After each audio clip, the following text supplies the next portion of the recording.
یا یہ کہ جس شخص کو یہ معجزہ نہ دیا گیا ہو وہ ہرگز نبی نہیں ہو سکتا۔ یہ محض ایک من گھڑت بہانہ تھا جو یہودیوں نے محمد صلی اللہ علیہ وسلم کی نبوت کا انکار کرنے کے لیے تصنیف کر لیا تھا۔ لیکن اس سے بھی بڑھ کر ان کا حق دشمنی کا ثبوت یہ ہے کہ خود انبیاء بنی اسرائیل میں سے بعض نبی ایسے گزرے ہیں جنہوں نے آتشی قربانی کا یہ معجزہ پیش کیا،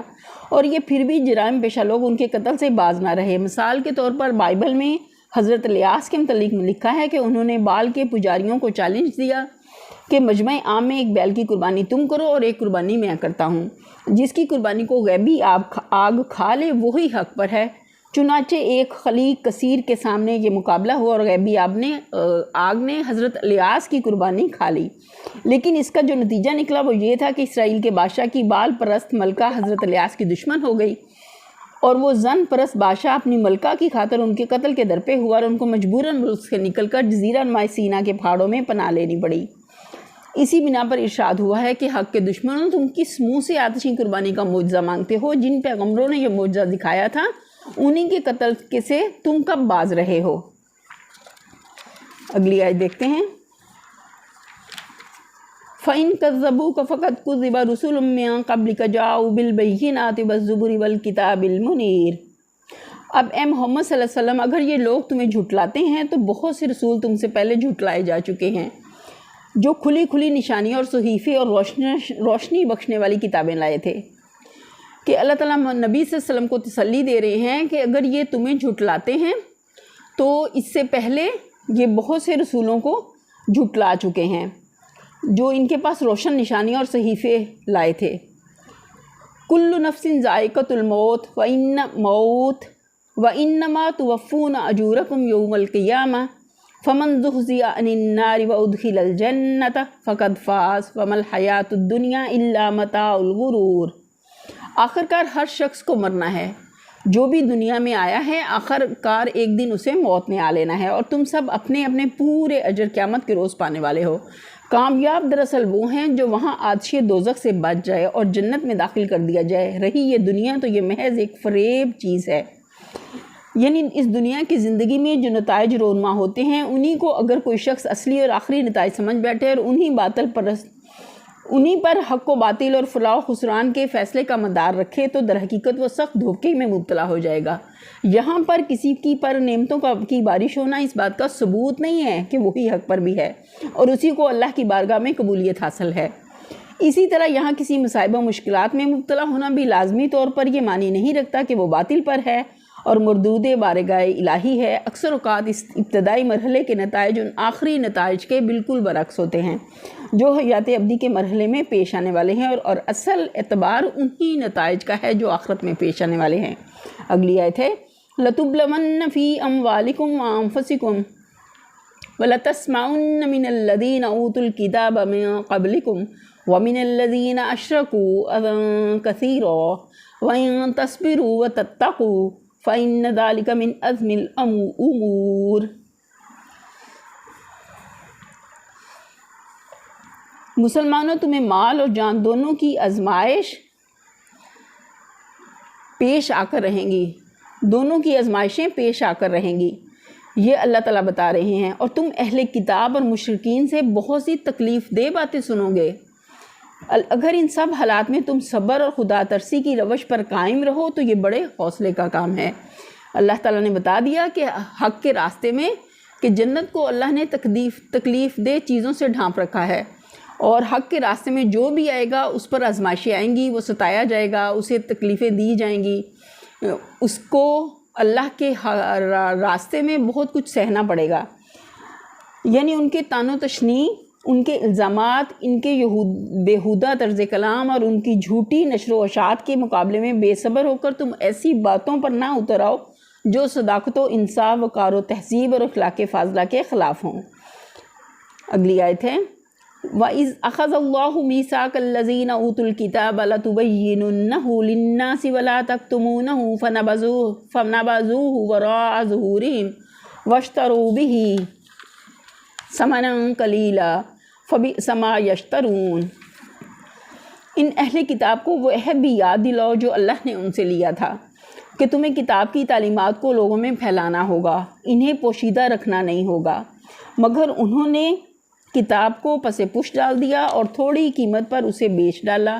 کتنا برا کاروبار ہے جو یہ کر رہے ہیں۔ یہاں اللہ تعالیٰ یعنی انہیں یہ تو یاد رہ گیا کہ بعض پیغمبروں کو آگ میں جلنے والی قربانی بطور نشانی کے دی گئی تھی، مگر یہ یاد نہ رہا کہ اللہ نے اپنی کتاب ان کے ثبوت کرتے وقت ان سے کیا عہد لیا تھا اور کس خدمت عظمیٰ کی ذمہ داری ان پر ڈالی تھی۔ یہاں جس عہد کا ذکر کیا گیا اس کا ذکر جگہ جگہ بائبل میں آتا ہے، خصوصاً کتاب استثناء میں حضرت موسیٰ کی جو آخری تقریر نقل کی گئی ہے اس میں تو وہ بار بار بنی اسرائیل سے عہد لیتے ہیں کہ جو احکام میں نے تم کو پہنچائے ہیں انہیں اپنے دل پر نقش کرنا، اپنی آئندہ نسلوں کو سکھانا، گھر بیٹھے اور راہ چلتے اور لیٹے اور اٹھتے ہر وقت ان کا چرچا کرنا، اپنے گھر کی چوکھٹوں پر اور اپنے پھاٹکوں پر ان کو لکھ دینا۔ پھر اپنی آخری وصیت میں انہوں نے تاکید کی کہ فلسطین کی سرحد میں داخل ہونے کے بعد پہلا کام یہ کرنا کہ کو ایبال پر بڑے بڑے پتھر نصب کر کے تورات کے احکام ان پر کندہ کر دینا۔ نیز بنی لاوا کو تورات کا ایک نسخہ دے کر ہدایت فرمائی کہ ہر 7ویں برس عہد قیام کے موقع پر قوم کے مردوں، عورتوں، بچوں سب کو جگہ جگہ جمع کر کے یہ پوری کتاب لفظ بہ لفظ ان کو سناتے رہنا۔ لیکن اس پر بھی کتاب اللہ سے بنی اسرائیل کی غفلت رفتہ رفتہ یہاں تک بڑھی کہ حضرت موسیٰ کے 700 برس بعد ہیکل سلیمانی کے سجادہ نشین اور یروشلم کے یہودی فرمانروا تک کو یہ معلوم نہ تھا کہ ان کے ہاں تورات نامی بھی کوئی کتاب موجود ہے۔ وہ ان سے اس قدر غفلت میں رہے۔ اگلی آیت دیکھتے ہیں۔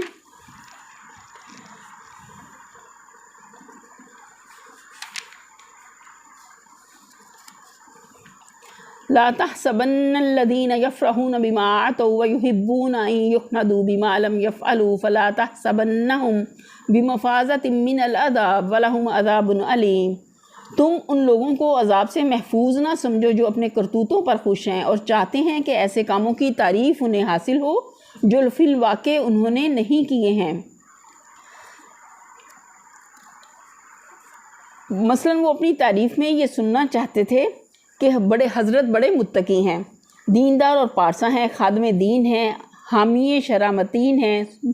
مصلح مزکہ ہیں، حالانکہ حضرت کچھ بھی نہیں۔ یا اپنے حق میں یہ ڈھنڈورا پٹوانا چاہتے ہیں کہ فلاں صاحب بڑے اثار پیشہ، مخلص اور دیانتدار رہنما ہیں اور انہوں نے ملت کی بڑی خدمت کی ہے، حالانکہ معاملہ بالکل اس کے برعکس ہے۔ اگلی آیت ہے وَلِلَّهِ مُلْكُ السَّمَاوَاتِ وَالْأَرْضِ وَاللَّهُ عَلَىٰ كُلِّ شَيْءٍ قَدِيرٌ۔ اللہ نے بتا دیا کہ جو ایسے کاموں پر ان کی تعریف کیجیے جو انہوں نے کیے ہی نہیں ہیں تو ان کا انجام کیا ہے کہ ان کے لیے دردناک عذاب تیار ہے، دردناک سزا تیار ہے۔ اگلی آیت میں اللہ تعالیٰ کہتے ہیں وَلِلَّهِ مُلْكُ السَّمَاوَاتِ وَالْأَرْضِ وَاللَّهُ عَلَىٰ كُلِّ شَيْءٍ قَدِيرٌ۔ زمین اور آسمان کا مالک اللہ ہے اور اس کی قدرت سب پر حاوی ہے۔ ہر چیز اللہ کے اختیار میں ہے، اللہ کے قبضے قدرت سے کوئی چیز باہر نہیں ہے۔ یہاں اللہ تعالیٰ اس کا اظہار کر رہے ہیں اور اپنی مخلوق کو بتا رہے ہیں کہ اللہ کی قدرت ان اللہ علی کل شیء قدیر، اللہ ہر چیز، اور یہاں پر ہے واللہ علی کل شیء قدیر، اور اللہ ہر چیز پر قدرت رکھتا ہے۔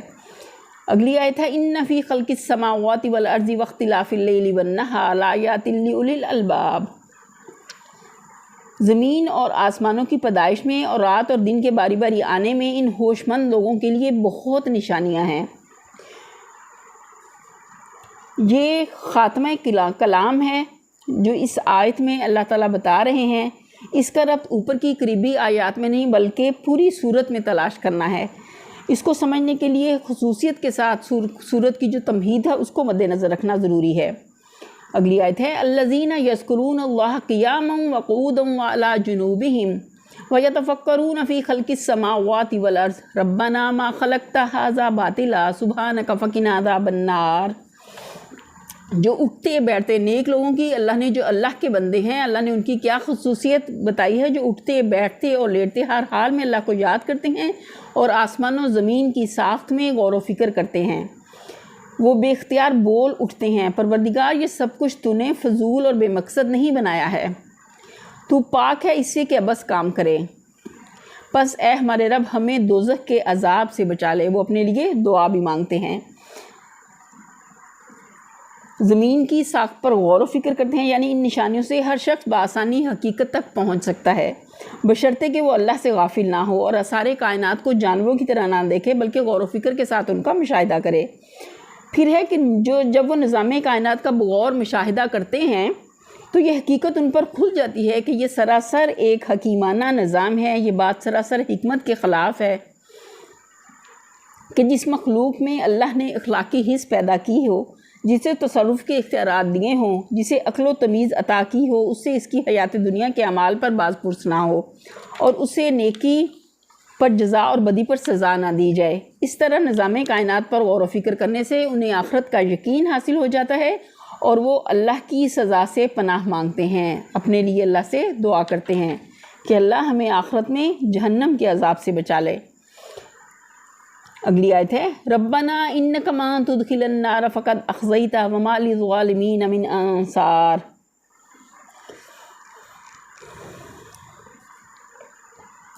مالک، ہم نے ایک پکارنے والے کو سنا کہ جو ایمان کی طرف بلاتا تھا اور کہتا تھا کہ اپنے رب کو مانو۔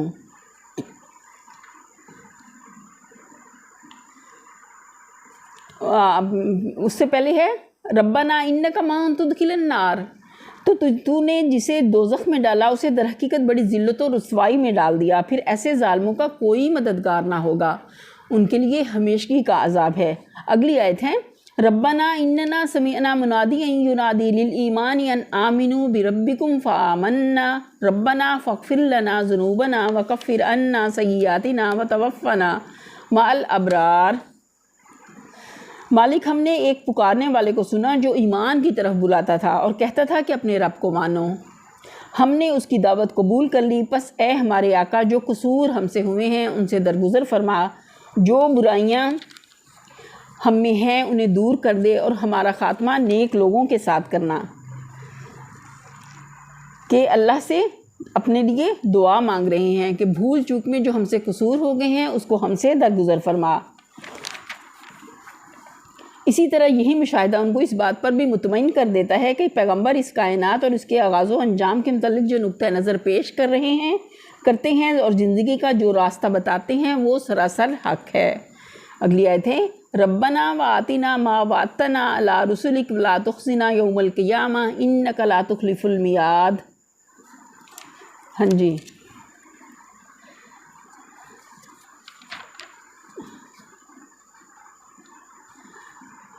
خداوند جو وعدے تو نے اپنے رسولوں سے کیے ہیں ان کو ہمارے ساتھ پورا کر اور قیامت کے دن ہمیں رسوائی میں نہ ڈال، بے شک تو اپنے وعدے کے خلاف کرنے والا نہیں ہے۔ یعنی اس امر میں تو شک نہیں ہے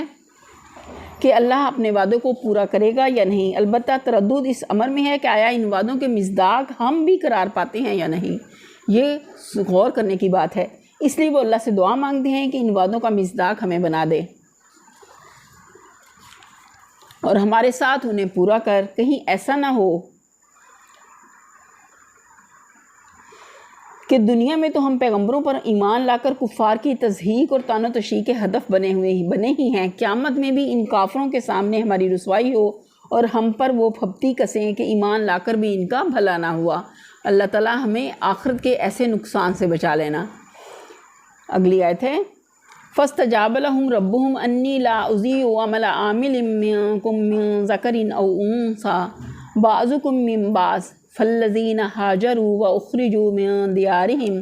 واوذوا فی سبیلی وقاتلوا وقتلوا لأکفرن عنہم سیئاتہم ولأدخلنہم جنات تجری من تحتها الانہار ثوابا من عند اللہ واللہ عندہ حسن الثواب۔ جواب میں ان کے رب نے فرمایا کہ میں تم سے کسی کا عمل ضائع کرنے والا نہیں ہوں، خواہ مرد ہو یا عورت، تم سب ایک دوسرے کے ہم جنس ہو، لہٰذا جن لوگوں نے میری خاطر اپنے وطن چھوڑے اور جو میری راہ میں اپنے گھروں سے نکالے گئے اور ستائے گئے اور میرے لیے لڑے اور مارے گئے، ان کے سب قصور میں معاف کر دوں گا اور انہیں ایسے باغوں میں داخل کروں گا جن کے نیچے نہریں بہتی ہوں گی، یہ اس کی جزا ہے اللہ کے ہاں اور بہترین جزا اللہ ہی کے پاس ہے۔ یعنی تم سب انسان ہو اور میری نگاہ میں یکساں ہو، میرے ہاں یہ دستور نہیں کہ عورت اور مرد، آقا اور غلام، کالے اور گورے، اونچ اور نیچ کے لیے انصاف کے اصول اور فیصلے کے معیار الگ الگ ہوں۔ اللہ کے نزدیک تمام انسان یکساں ہیں، اگر کسی بات کی اللہ کے ہاں قدر و منزلت ہے تو وہ تقویٰ ہے۔ پھر ہے کہ روایت میں ہے کہ بعض غیر مسلم نبی صلی اللہ علیہ وسلم کے پاس آئے اور کہا کہ موسیٰ عصا اور ید بیضا لائے تھے، عیسیٰ اندھوں اور بینوں اور کوڑیوں کو اچھا کرتے تھے، دوسرے پیغمبر بھی کچھ نہ کچھ معجزے لائے تھے، آپ فرمائیں کہ آپ کیا لائے ہیں؟ اس پر آپ نے اس رکوع کے آغاز سے یہاں تک کی آیات تلاوت فرمائی اور ان سے کہا کہ میں تو یہ لایا ہوں۔ اگلی آیت ہے لا یغرنک تقلب الذین کفروا فی البلاد، اے نبی دنیا کے ملکوں میں خدا کے نافرمان لوگوں کی چلت پھرت تمہیں کسی دھوکے میں نہ ڈالے، یہ محض متاع قلیل، یہ محض چند روزہ زندگی کا تھوڑا سا لطف ہے۔ ثم مأواہم جہنم وبئس المہاد، پھر یہ سب جہنم میں جائیں گے جو بدترین جائے قرار ہے۔ اگلی آیت ہے لیکن الذین اتقوا ربہم لہم جنات تجری من تحتہا الانہار خالدین فیہا نزلا من عند اللہ وما عند اللہ خیر للابرار، برعکس اس کے جو لوگ اپنے رب سے ڈرتے ہوئے زندگی بسر کرتے ہیں ان کے لیے ایسے باغ ہیں جن کے نیچے نہریں بہتی ہیں، ان باغوں میں وہ ہمیشہ رہیں گے، اللہ کی طرف سے یہ سامان ضیافت ہے ان کے لیے جو اللہ کے پاس ہے، نیک لوگوں کے لیے وہی سب سے بہتر ہے۔ اگلی آیت ہے وَإِنَّ مِنْ أَهْلِ الْكِتَابِ لَمَن يُؤْمِنُ بِاللَّهِ وَمَا أُنزِلَ إِلَيْكُمْ وَمَا أُنزِلَ إِلَيْهِمْ خَاشِعِينَ لِلَّهِ لَا يَشْتَرُونَ بِآيَاتِ اللَّهِ ثَمَنًا قَلِيلًا أُولَٰئِكَ لَهُمْ أَجْرُهُمْ عِندَ رَبِّهِمْ إِنَّ اللَّهَ سَرِيعُ الْحِسَابِ۔